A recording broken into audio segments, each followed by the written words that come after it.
konteks kemalakutan, berarti kita lagi ada di vibrasi yang tinggi. Kalau kita lagi ablasa itu artinya iblis itu kan artinya putus asa. Ya. Berarti lagi ada di vibrasi yang bawah gitu. Astagfirullah. Gitu. Makanya salah satu sifatnya ablasa itu namanya sayatin, setan. Setan itu selalu menjauhkan dari realitas, selalu menjauhkan dari Tuhan, gitu kira-kira. Nah, makanya kalau ngomongin malakut, salah satu sistem malakut itu namanya knowledge gitu. Pengetahuan tuh malakut, Mas Hendra. Makanya salah satu inti dari malakut itu nomor satu Jabarul, namanya Jibril. Sesuatu yang bisa menjabarkan.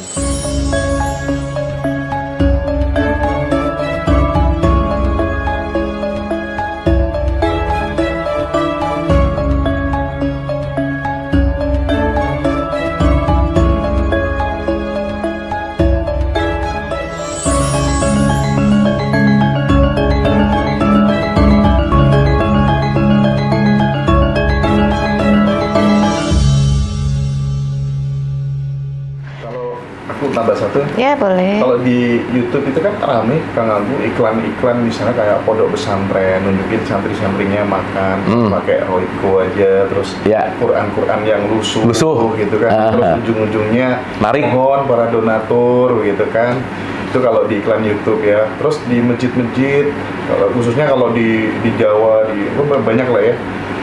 Itu tuh kayak ngemis di pinggir-pinggir jalan gitu. Jadi apa ya, mengeksploitasi kemiskinan dan lain sebagainya. Ya.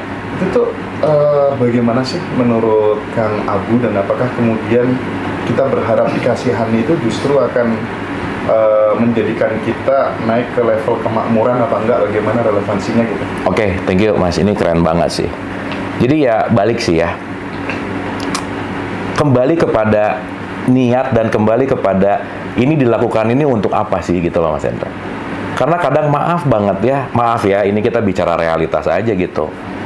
Emang kayak yayasan-yayasan yang berbau-bau agama apa kan juga maaf banget ya, karena aku mengalami langsung. Kan yang fiktif juga banyak Mas Hendra. Gitu. Ya mungkin kalau sekarang kita ngelihat ya itu adalah strategi marketingnya dia untuk mendapatkan profit gitu aja sih. Gitu. Sehingga mengatasnamakan agama, mengatasnamakan fakir miskin, mengatasnamakan anak yatim untuk apa dan lain-lain, toh nyampainya ke mereka kita nggak tahu, dipotongnya untuk pengurusnya kita nggak tahu, yaitu kembali kepada bagaimana mereka melakukan semua hal yang Mas Hendra tadi sampaikan ya, itu strategi lah gitu kira-kira. Cuman ya poinnya adalah ketika yang saya selalu ulang-ulang gitu ya, hukum perputaran tidak terjadi maka kita tidak akan berubah gitu. Ketika saya sekarang susah, dan saya selalu menyangka bahwa aku tuh perlu bantuan, lupa bahwa pertukaran, bahwa menolong, mengeluarkan, itu akan mengembalikan gitu Mas. Bahwa, maaf ya contoh, kalau saya lagi susah, kan kita udah ulang-ulang juga nih ngaji Rasul bahwa, kalau kita lagi susah, apa cara yang paling sederhana untuk kita bisa move on dari susah? Nolong orang. Karena nolong itu kan nggak harus pakai uang. Mau itu tenaga, pikiran, dan seterusnya gitu. Nah, sehingga ketika kita sadar bahwa ada terima, kasih. Enggak. Betul nggak? Berarti sesuatu yang saya terima, penting untuk saya kasih. Maka kalau saya nerima, saya nggak ngasih, stuck dong. Berarti kalau saya terima kasih, muter tuh. Sirkulasinya jadi sehat. Ya. Jadi kalau saya banyakkan nerima tapi saya nggak ngasih, jadi stuck di sini. Maka kalau saya lagi susah dan saya nggak ngasih, gimana saya mau memutarkan kembali gitu? Gitu sih Mas. Jadi keberlimpahan datang ketika pertukaran dan perputaran ini akan terjadi sesuai dengan keseimbangan gitu.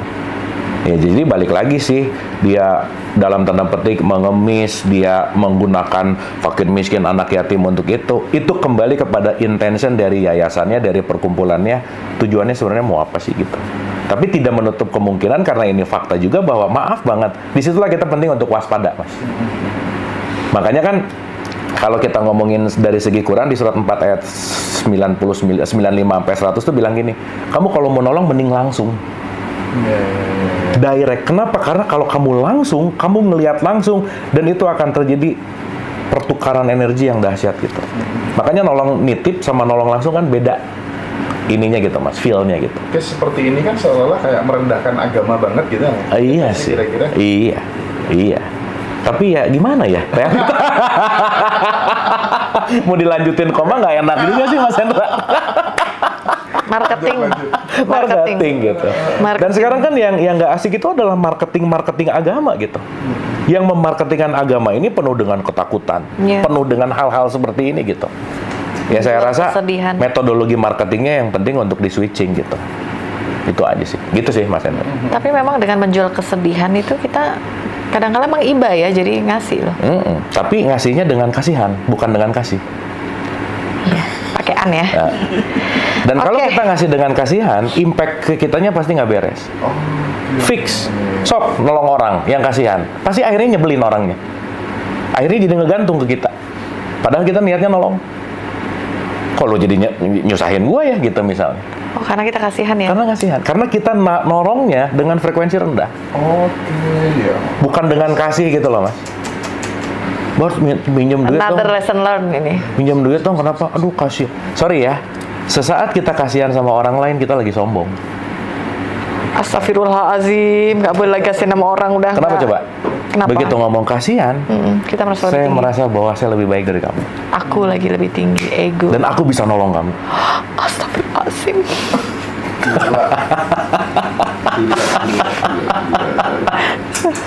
Betul nggak? Kan itu kan sesuatu yang nggak disadari kan? Iya. Makanya kenapa ikhlas tuh penting gitu. Ikhlas tuh pure. Iya. Nggak ada intention gitu.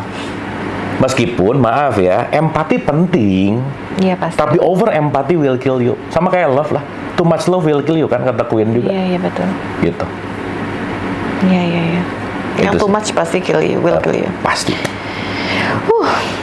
Saya coba tanyakan dari teman-teman dari Ngaji Roso yang bertanya nih tentang tuyul katanya.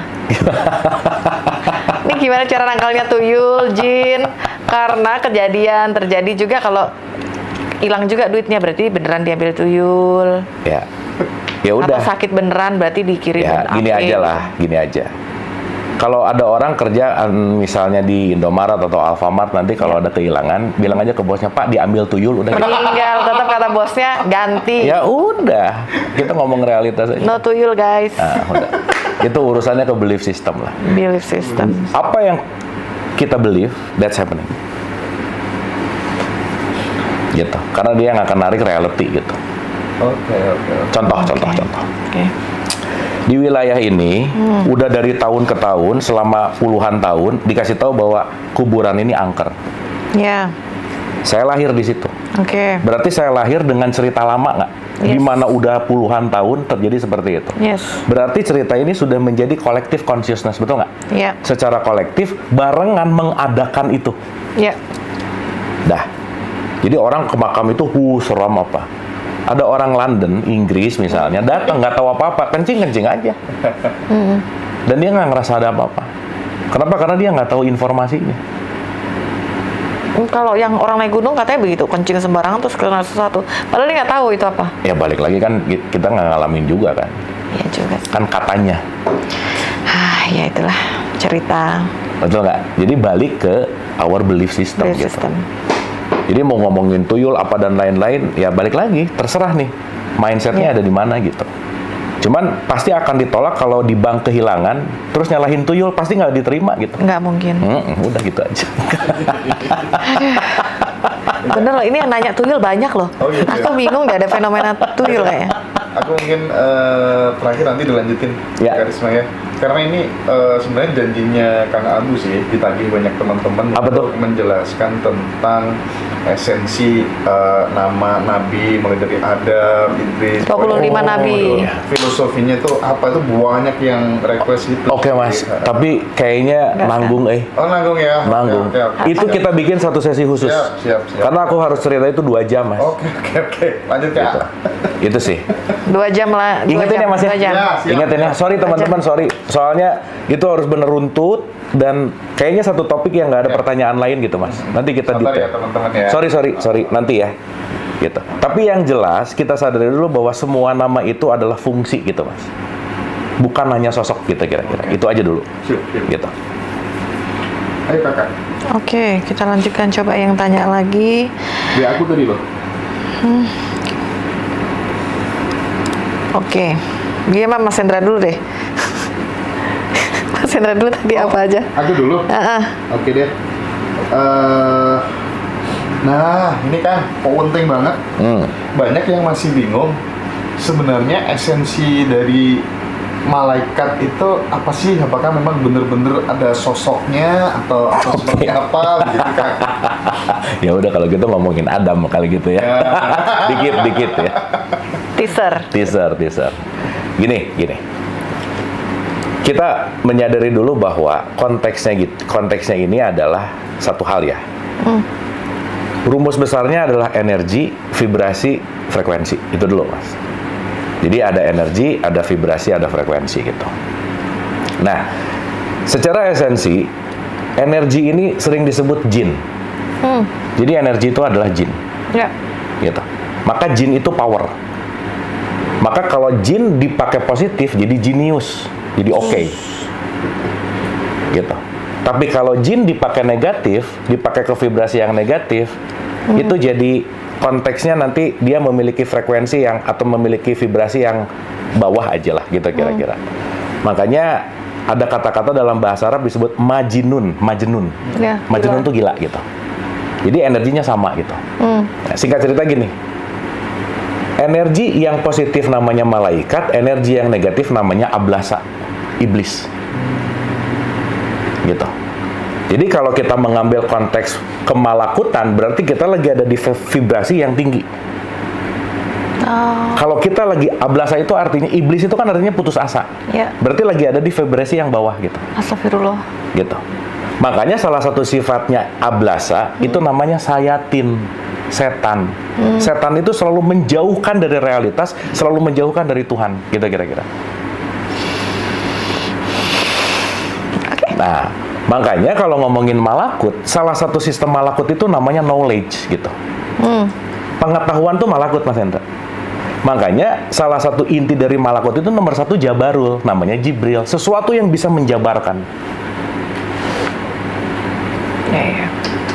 Jadi contoh Mas Hendra, Mbak Karisma misalnya punya pertanyaan nih. Berarti perlu jawaban nggak? Perlu dong. Dilalah ketemu webinar, di mana masuk ke webinar, login, ngelihat orang, ngejelasin percis apa yang Mbak Karisma tanya. Berarti dia lagi difungsikan sebagai menjabarkan nggak? Iya. That's it. Dia sebagai jabarul untuk Mbak Karisma pada saat itu. Jabarul untuk kami. Makanya disebut Jibril gitu. Maka kalau Jibrilnya udah oke, kita bisa lihat lebih clear seeing, maka kita akan bisa melihat rezeki di situ nanti. Makanya disebut Michael atau Mikail. Gitu. Kan ada malaikat pencatat ya? Yes. Rokib Atid. Ya. Selalu kerja nggak? Kerja dong. Mbak Karisma kalau ngelihat orang nyebelin, dicatat dia nyebelin. Itu kan lagi nyatet kita. Iya. Ini orang baik nih. Itu lagi nyatet juga gitu. Iya. Jadi semua structure yang disebut malakut itu ada di dalam diri kita sebetulnya. Karena itu basicnya adalah knowledge gitu. Sistem. Maka malak itu artinya tunduk patuh. Ablasa itu dia melawan gitu. Makanya iblis, setan itu sifat. Salah satu sifat iblis dan setan nomor satu adalah sombong. Maka di perjanjian antara MOU antara Tuhan sama iblis tuh kalau di Quran ada di surat 38 ayat 72 sampai 82, si setan tuh bilang, "Sorry ya Allah, saya nggak mau ke Adam deh. Kenapa? Dia dari tanah, aku dari api." Iya. Berarti iblis ini pandangannya kan kemasan banget, betul nggak? Berarti kalau kita ngelihat hanya merek, ya sifatnya adalah membandingkan gitu. Iya. Makanya sifat yang paling bahaya, sifat kesetanan yang paling bahaya adalah sombong gitu. Gitu aja. Kasihan aja sombong ya. Jadi kalau kita bicara bahwa gampang ngelihat setan, gampang, ngaca. Pasti ketemu setan tuh gitu. Gitu. Nah makanya ketika kita ada di vibrasi yang positif, Mas, di atas, itu kita melakukan dalam konteks kemalakutan gitu. Makanya tubuh fisik ini semua malakut nih. Setiap sel ini kan juga sistem gitu. Kalau yang cerita ada sayap-sayapnya itu. Itu Ya itulah ya, dongeng lah. Bisa Cupid. Cupid ya. Malaikat cinta. Netizen Ngaji Roso ini pada berantem sih soal apa, narasumbernya Ngaji Roso, ada yang nyebut Tuhan itu sebagai Allah, ada yang menyebutnya sebagai semesta gitu. Allah sama semesta itu sama apa beda gitu loh? Gini ya Mas Endra, teman-teman semua ya. Gini loh. Semesta itu kan perwujudan dari Dia kan. Jadi kalau kita ngerti bahwa semuanya adalah wujud dari yang satu, mau itu nanti ngomong Allah, Gusti Pangeran, Yahweh, Dewa, semesta, ini kan simbol gitu loh Mas. Gitu. Sehingga kalau kita bicara dan sadar bahwa semesta itu adalah pengejawantahan dari Allah, dan kita tahu bahwa sifat Allah nomor satu kan wujud. Yes. Mau wujudnya Allah adalah semesta. Berarti semesta adalah wujudnya Dia, berarti apa bedanya gitu dalam tanda petik. Sehingga ketika di Al-Baqarah 115 dikatakan, kemana saja kamu melihat Allah, kalau kita sadar ini adalah wujudnya Dia, berarti kan nggak ada yang kita nggak lihat kecuali Dia, gitulah kira-kira. Jadi mau bicara tentang Allah, mau bicara tentang semesta, apapun itu, tetapi yang penting adalah esensinya gitu. Intinya itu sih Mas Endra. Gitu. Terakhir ya Mbak, setelah itu. Berarti artinya itu ilmu itu penting sekali ya, belajar terus ya. Kalau nggak karena sebanyak-banyak yang kita tahu, lebih banyak yang kita nggak tahu. Iya, true. Selesai. True. Kita tahu ya, maaf ya, dalam catatan sains, semesta raya ini baru diketahui 4%, coba kebayang nggak? 96% ya, sesuatu yang tidak terdiscover. Iya sih. Berarti kan banyak banget yang kita nggak tahu gitu. Benar sih. So that's why saya selalu mengatakan hidup ini SOL, the school of life. Setiap jam adalah jam pelajaran, setiap tempat adalah tempat belajar, dan siapapun yang datang ke kita pasti messenger, tukang posnya semesta. Maka jangan ngelihat siapanya, tapi ngelihat apanya, itu yang penting. Nice. Itu sih point of view-nya. Jadi kalau tadi Mbak Arisma bilang bahwa belajar ya penting banget gitu. Karena kalau kita membatu tadi tuh, berhala tadi, mindset kita 10-5 tahun yang lalu masih sama, stuck loh. Iya, patung. Nah, membatu. Mematung. Gitu dilanjutkan Mas Hendra aja. Terakhir, dengerin Kang Abu itu kan gampang karenanya, karena ngejelasinnya kan mudah gitu. Nerapinya yang nerapin. Exactly, betul sekali, tidak salah. Gitu. Misalnya kayak mencintai tanpa melekat misalnya gitu kan. Kita sering masih kecewa, masih tidak sesuai ekspektasi dengan pasangan, dengan anak gitu, dan persahabatan dan seterusnya gitu ya. Bagaimana sih Kang caranya supaya benar-benar harus diulang-ulang terus gitu? Karena nerapinya nggak gampang gitu. Kita nggak melekat sama pasangan, tetap cinta sih. Kita nggak melekat sama anak, nggak melekat sama jabatan, sama harta dan seterusnya. Itu gimana Kang Abu gitu? Oke, mungkin kita breakdown dari perspektif teknis kali ya Mas Hendra ya. Gini, kita start dari sesuatu yang kita rasa kita perlu rubah dulu Mas. Berarti kalau masing-masing kita kan beda nih, problemnya beda, habitsnya beda gitu. Jadi saya rasa yang paling terpenting adalah aku tahu apa yang harus aku rubah, gitu dulu. Dan pastikan kita punya cukup waktu untuk berlatih perubahan itu gitu. Satu aja dulu Mas. Satu habits per 2 bulan itu udah bagus banget. Start with small habits. Dah, nggak usah, oke, aku mulai hari ini mau belajar melekat, lepas ini. Kebanyakan lah. Satu aja dulu. Mungkin kita bisa mulai start yang paling mudah untuk bisa semua, Mas. Kurangi tingkat nyebelin kita, udah gitu aja. Kan kita merasa kita manis, bukan nyebelin. Makanya. Gimana caranya? Ya gini, kalau kita ngerasa kita manis kan yang bisa kita tahu bahwa kita manis atau enggak kan respon dari sekitar. Ya kan? Dan kita tahu kok pasti ada nyebelin-nyebelinnya, kita tuh pasti tahu. Kita bikin kuesioner. Gitu. Ke sekitar kita. Sehingga sederhana lah ya. Saya tuh ada satu perspektif bahwa ketika hidup dinantikan, ketika mati dirindukan gitu. Iya. Pernah nggak Mbak Karisma begitu ngelihat orang ya datang nih entah dari pintu masuk kantor, begitu ngelihat ya dia, pernah gitu nggak? Oh sering, jangan-jangan benar. Kayak bete sama orang berarti. Ya gitu. Ya, gitu. Entah itu dari kitanya atau vibes-nya dia yang nggak asik gitu. Berarti kan dia tidak dia kan nggak ditunggu. Tapi pernah nggak ngelihat orang begitu baru datang, dia datang? Oh iya sih ya benar. Betul nggak? Iya sih, vibes kayaknya paling Vibes. utama.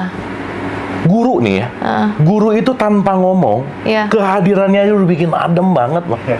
Iya sih. Nah sekarang pertanyaannya kenapa bisa begitu? Betul nggak? Karena dia melatih vibes-nya. Dengan cara yang paling sederhana adalah belajar untuk mengurangi tingkat menyebalkan gitu. Simply. Dan balik lagi, nggak bisa enggak, kata kuncinya adalah konsistensi. Belajarlah mengakhiri apa yang kamu mulai.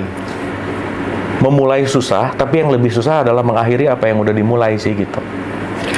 Ya. Itu poinnya. Dan konsistensi, balik lagi, nggak ada kata kunci yang lain. Start with small habits, atomic habits gitu. Itu sih, Mas. Karena balik lagi ya, rumus kita kan satu nggak pelit. Ya. Ya, start with nggak pelit dengan ya mungkin mempertinggi tingkat kedermawanan kita misalnya. Yang kedua, start with juga yang kedua. Kan rumus kita kan ada 3 selalu, Mbak ya. Jangan pelit, menahan amarah, memaafkan. Udah nggak ada lagi gitu. Jangan pelit. Jangan pelit. Memaafkan. Nah, aku mungkin yang nomor 2 mau agak sedikit kasih elaborasi lebih dalam. Oke. Gini Mbak Karisma. Manusia itu tidak pernah punya masalah dengan apapun dan siapapun kecuali sama egonya. Ya. Betul nggak? Berarti the real problem adalah ego kan? Ya. Ego ada di luar atau di dalam? Dalam. Jadi kalau punya masalah jangan cari jalan keluar, tapi cari jalan ke dalam.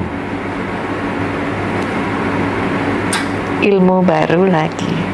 Enggak. Ya. Makanya kata Taylor Swift, the problem is me. Iya. Ya. Ya udah, start with that gitu. So problemnya bukan dia, ego gua nih gitu. Iya. Makanya puncak nomor 3 adalah forgiveness. Memaafkan.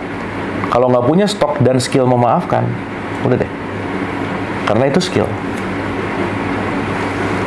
Dan itu penting untuk dilatih gitu. Gitu Mas. Dan saya nggak pernah bosan-bosan ngomongin yang 3 inilah pokoknya. Oke ya. Final statement tolong di recap. Aduh, apa ini dia recapnya yang jelas ini semuanya daging, sangat daging banget. Tapi kemudian juga menunggu yang 25 nabi. Kalau teman-teman sekarang yang karena Idul Adha mau kurban, dilakukan seperti kata Abu Marlo ya, sebaiknya. Jadi ada keikhlasan. Kita udah tahu sekarang esensinya apa. Jadi akan lebih baik lagi untuk mengerjakan. Jangan lupa subscribe terus Ngaji Rasa ya, karena luar biasa isinya. Dan ada lagi mungkin dari Mas Hendra ada tambahan, beliau akan membuat channel baru. Oh, iya. Kita kan bikin channel baru kan. Oke. Namanya Karisma Hendra gitu. Oke, asik. Jadi nanti subscribe ya teman-teman semuanya, Karisma Hendra, dan kita akan kembali lagi akan diskusi dengan pokoknya 4L aja ya, lu lagi ya. Lu lagi. Ilmunya masih banyak, jadi terus harus lagi dan lagi. Thank you Mbak Karisma, Mas Hendra, thank you. Teman-teman Ngaji Rasa, terima kasih.